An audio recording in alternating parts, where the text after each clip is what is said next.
This is an interview with Jack Davis on March 13th, 2016, and it was conducted at his house. And I'm Bobby Jean Rovner. I'm his niece, and I'm interviewing him. When and where were you born? I was born in Flint, Michigan in December 28. December the 26th, 1920.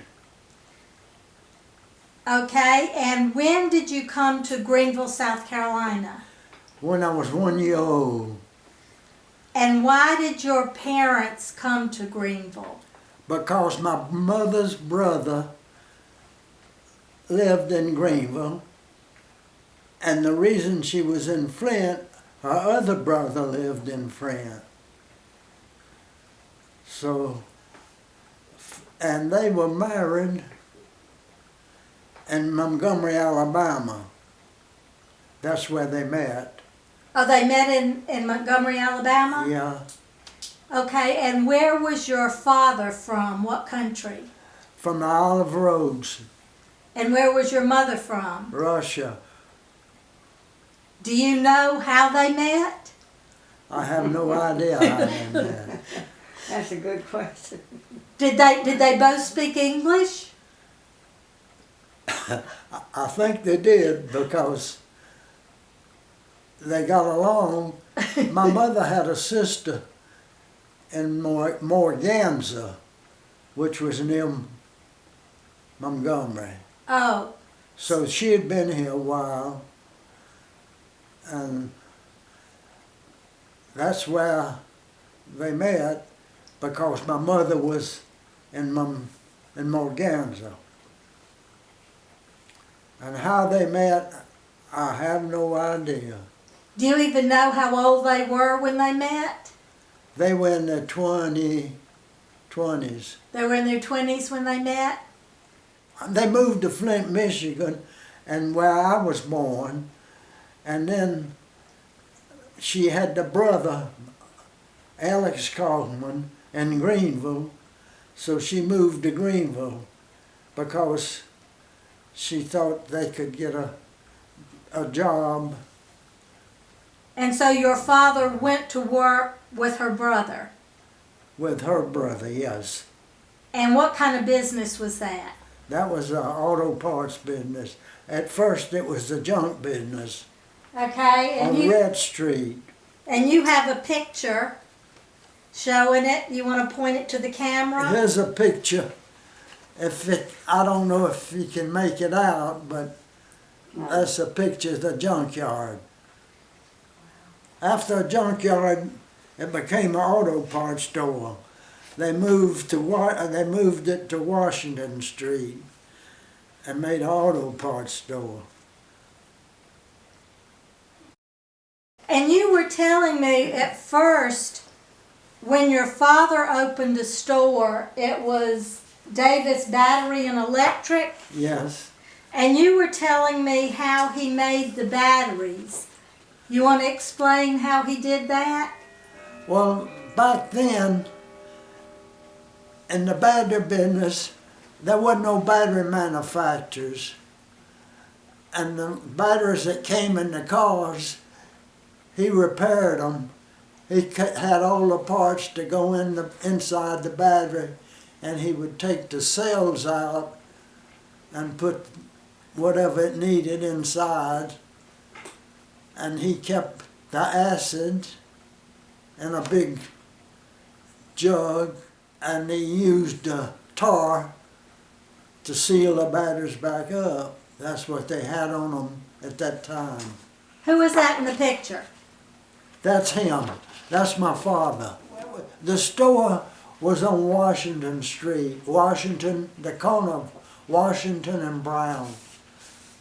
Do you remember any other businesses downtown that were owned by Jewish merchants? Yeah, there was some clothing stores, two women's clothing stores was Bloom, and I don't remember the other. Was it Jack Bloom or his father? Was it His father. Julius? Julius Bloom owned it. And Julius Bloom was like the cantor at our synagogue, At the right? synagogue, he was. Right, when it was on Town Street. Yeah. And then there was a meat market owned by the Zaglin, Right. and that's where everybody met on Saturday night to get the kosher meat and food. That was the only place. So did your mother and father keep kosher?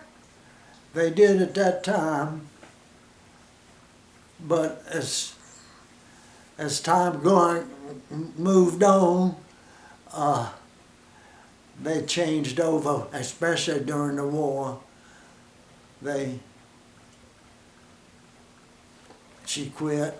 They weren't able to get the food as They wasn't able to get the food.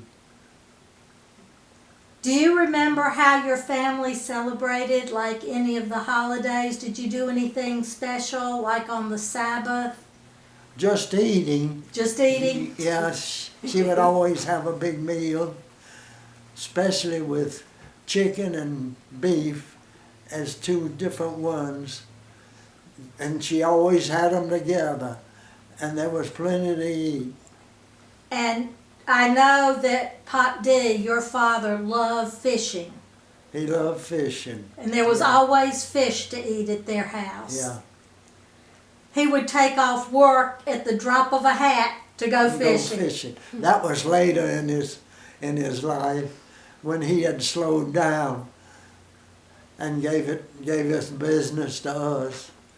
I had two brothers. And all three of you were in the business, right? All three of us were in the business. What are your earliest memories of the synagogue? My earliest memories of the synagogue was when I went to Haida. That was the school for the Jewish children. And it was on Lawrence Street, and it was at the back of Ephraim's. I don't know whether you remember Ephraim's. If Ephraim's wasn't here then. Ephraim's and Belks was on Main Street between Washington and McBee. Oh, wow. On the right side going down.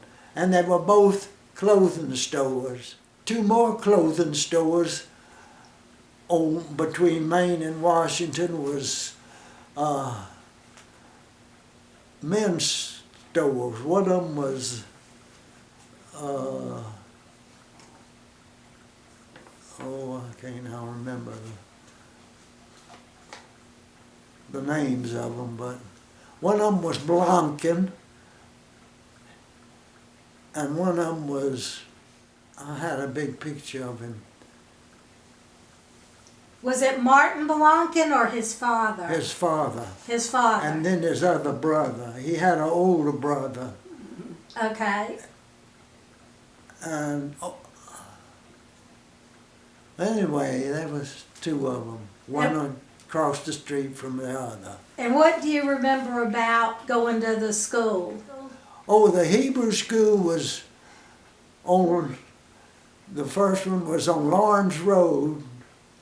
Not Lawrence Road, but Lawrence Street. It was a street named Lawrence, and that was behind Ephraim's, upstairs. And we had a rabbi, his name was Rabbi Hector. And we had about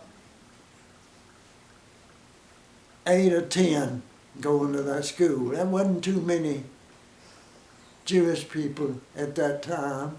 What year was that? Oh, that had to be in 20, the late 20s or the early 30s. Okay. Were there any girls at Hebrew school or only boys?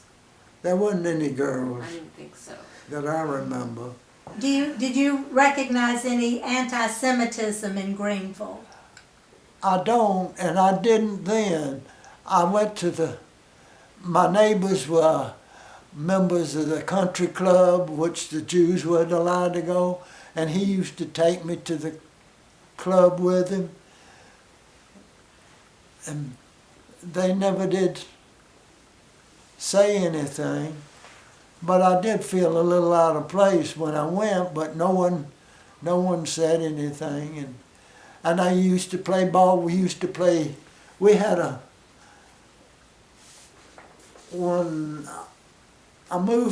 we moved from Stone Avenue to Elm Street to Augusta Street, and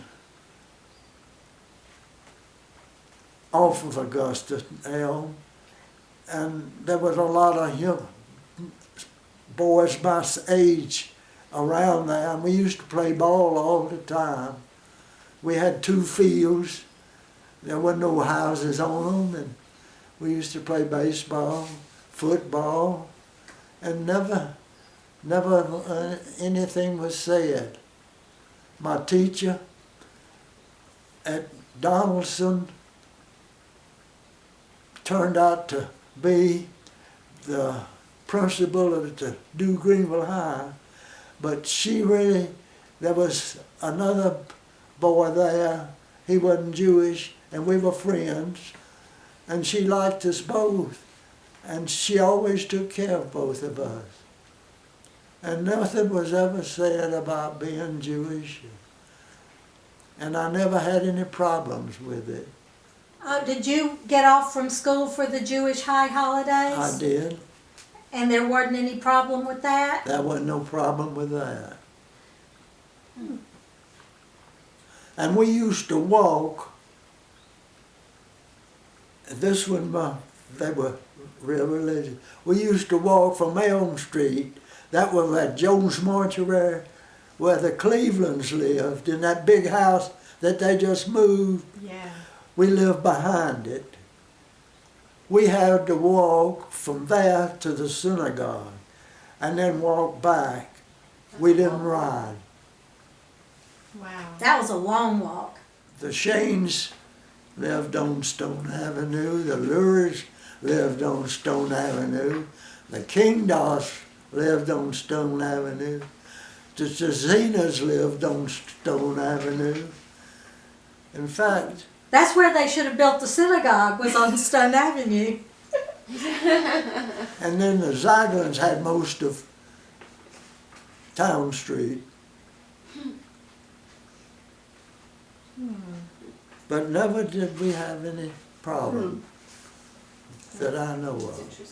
Was there a Jewish neighborhood in Greenville at any time? Like, were there areas where Most of them lived around Stone Avenue and Town Street. so close to the synagogue? Yeah. The school was just like any other school. I went to Billy Cleveland first. That was my first year. Elementary school. Yeah. And then I went to Park. One And of then- them is isn't it where the Hainsworth School is now? Well, that was Billy Cleveland, yeah. There was a Billy Cleveland, and he lived about a block up the street. He was the son of the Clevelands, and they had a lot of things named after him, really. Yeah. And Well, they that's- have a Cleveland Street here, so that was Yeah. probably named after them. And then after I went to Park, I went to Donaldson.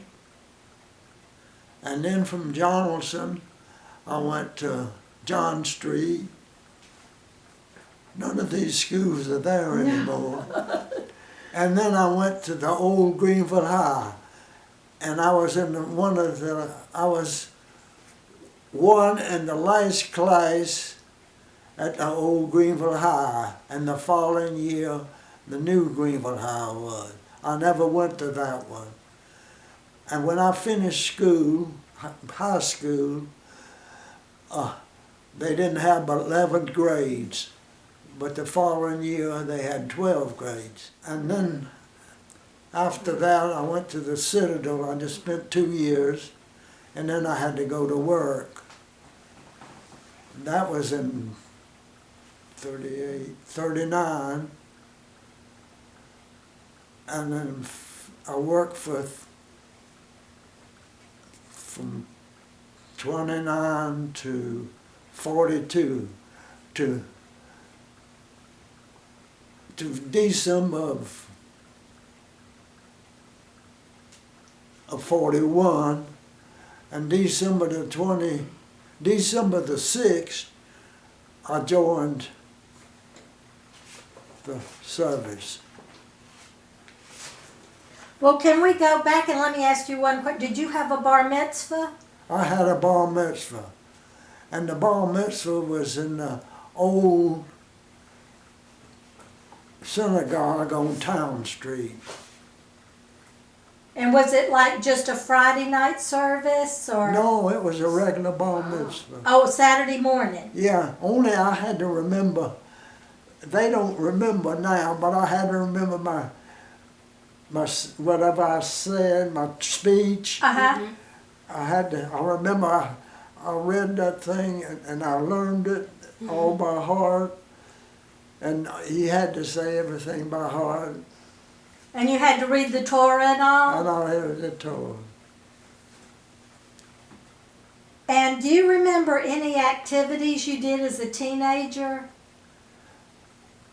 You mean as a Jewish teenager? Right. Well, we used to play baseball. We had a team. We went to Charleston and played them, and went to Savannah and played them. That's what they do now. That was the two cities we went to. And in Charleston and Savannah, we went on a boat ride that night. And I had a date with a twin. I think they changed on us. And is this part of? Oh, yeah. And you were in AZA, you have your AZA pin? Yeah, Oh. I stuck it through that so I wouldn't lose it. My AZA pin and card, membership card. And what did you do in AZA? That was one of the things we did. We always went to the meetings and learned, but we got the group, we all got together. That's when we grouped, and that's when we went to play the AZA in Charleston and Savannah. What other things do you remember about the synagogue on Town Street? I can take this from you. They had a balcony in that synagogue, but everybody says no. But I kind of remember a balcony. And do you remember the men and women sitting separate or not? They sat separate.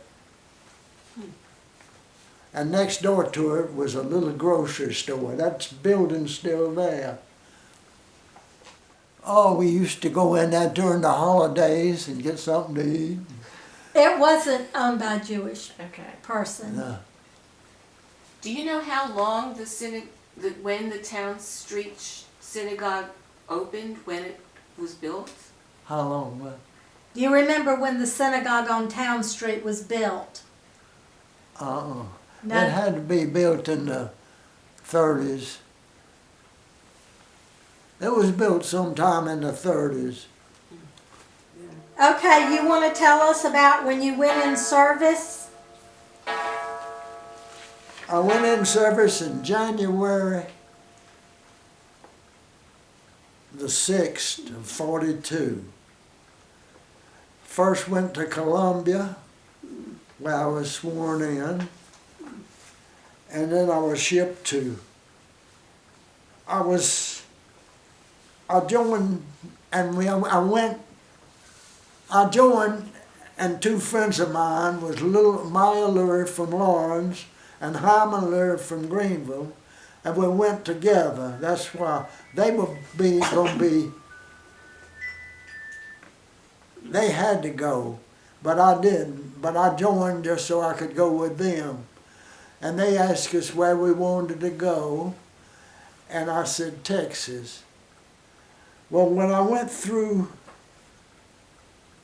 Columbia at first, I went through the line, and my commander, my company commander at the Citadel was checking us in. And he said, Davis, what are you doing here? And I said, I'm going in the Air Force. He says, you stay here and I'll get you commission. I said, I don't want to go in the infantry. I want to go in the Air Corps. I said, I want to fly. He said, well, good luck. So they sent us to Texas, where I thought we would go. But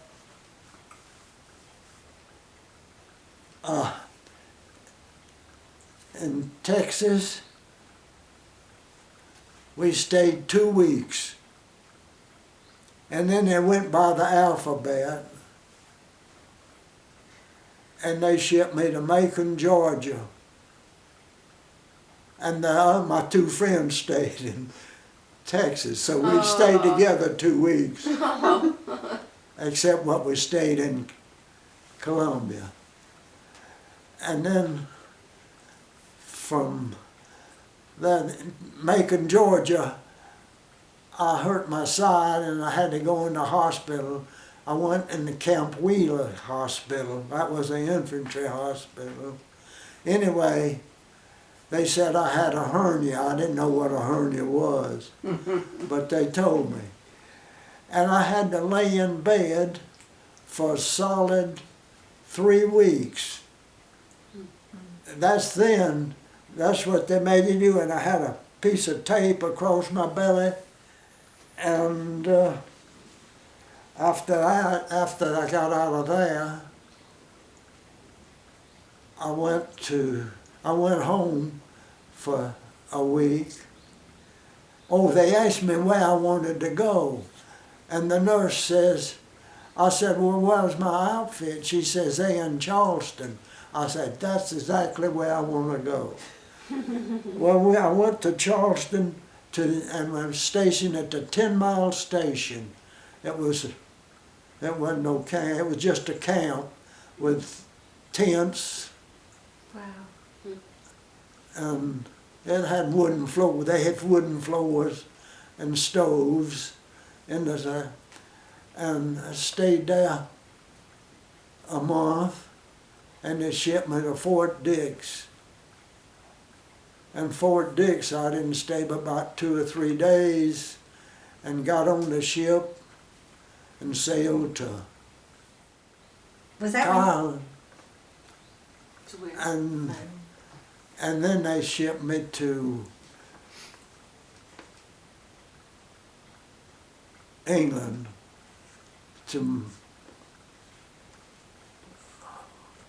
and we stayed there. We opened up we took over an English airfield. The hangar was underground. It was a little above ground, but it had grass and stuff growing on the top of it. To the city of Warrington. And the airfield was called Burtonwood. And we set up a B-17 parts depot, repair depot, and a office depot at Burtonwood. And we stayed there for about a year, and then I was moved to Bedford in England, and we stayed there the rest of the time. And it was a new airfield, and it was muddy. We wore boots taller than those. and we waded in the mud. And you have pictures of yourself in England? These are the pictures in Bedford. They were taken, they must have been taken in 43 or 44 because I was a tech sergeant.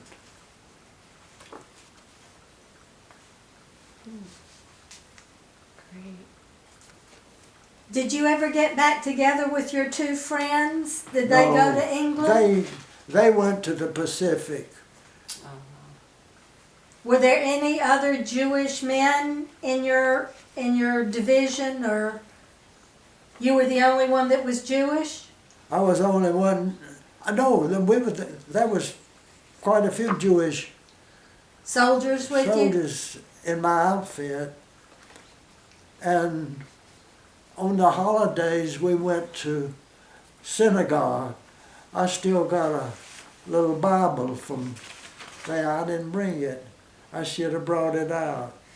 And that was your patch, you said. This was my patch that I wore. It was on that uniform. I don't know if you can see it. Yeah, that's it. Those are tech stripes, tech sergeant stripes. So you were able for the high holidays and all to have services when you were in the Army? Yeah. We went to all of them. They let us go and they give us time off. And how long were you in the service? In service, Yeah. No, in the Army altogether. How many years? I was in there 4 years. And when you came home, what did you do? Well, my father needed help, so I went to work for them. And I got a car, an old car, and I went to get gasoline, and they said, you can't get but 5 gallons. I said, I've been away for 4 years, and you're not going to give me but 5? He said, Jack, I'll give you all you want. And that was, he said, all you can supposed to get is 5 gallons, but he was a customer of mine, so he gave me a tank full of gas. The men from the synagogue that went in the service at the same time you did, you knew all of them, right? Yeah, I knew them all. The ones that the pictures are on that poster in the Yeah. synagogue? And I you knew- were telling me about Shear. What was his name? Morton Shear was killed. He joined the Flying Tigers. So he had 325 missions already. He could have come home, but he wanted to stay, and he was shot down. And then there was another one, Fayansky? Fiansky, but he went by the name of Fay. Sammy Fiansky. He called him Sammy Fay. So were you and your brothers in the Army at the same time? Yeah, 2 brothers in the. And So- y'all were in all different locations? One of them went to Pacific. The other one stayed here. He was going to school, that flying school. He was in Kansas. Pratt, Kansas. is that your dad? Yes, And then who's the other brother? Louis. And Louis went to the Pacific, Yeah. right? He was in the engineers. Max Corelitz. He was in the Yeah, he was a Pacific. major. Oh. And then Jack Bloom was a colonel. Well, Jack Bloom was, he was a colonel after a long time. Because he stayed in the reserves. Yeah, he stayed in the reserve. That's how he got to be a colonel. Yeah. Okay, how did you meet your wife? Oh, I met my wife out on the Saluda Lake. I had a boat out there and a cabin, and I had a friend that was a doctor, Armstrong, and he brought 5. 5 nurses out there one Saturday afternoon. And he told them he had a friend he wanted them to meet. And Sarah was one of the friends. And that's how I met her. And I went with her for 3 over a years. year, 3 years, Yeah. before I decided to get married. Took him a little while. I was 34. After coming home from the service and after being overseas, I was going to make up for lost time at home. And I had a big time. I was 29. And how many children did you have? Had 2 girls. And where are they now? One of them's in Dallas, Texas, and one of them's in Los Angeles. And how many grandchildren do you have? I have 3. One of them's in Austin, and one of them's in Nashville, and one of them's in Los Angeles. We grew up in Greenville, and there was no problems, and we got along with everyone. Even the mayor was Jewish, Max Heller, and he was Jewish, and he got to be a good mayor. And he got a statue uptown. How was it to have a Jewish mayor in a small southern town? There wasn't no problem. He got along with all of them. At first, somebody put him up to be a member of the, what was it? That Poinsett Club? Poinsett Club, and he was blackballed. And they had a fit about that. And they finally just gave him his membership. He didn't have to pay. We couldn't be a member of the country club, but so many Jewish people came in that were in charge of these big manufacturers that it was opened up. The country club was open, it's wide open, and as far as anyone can join.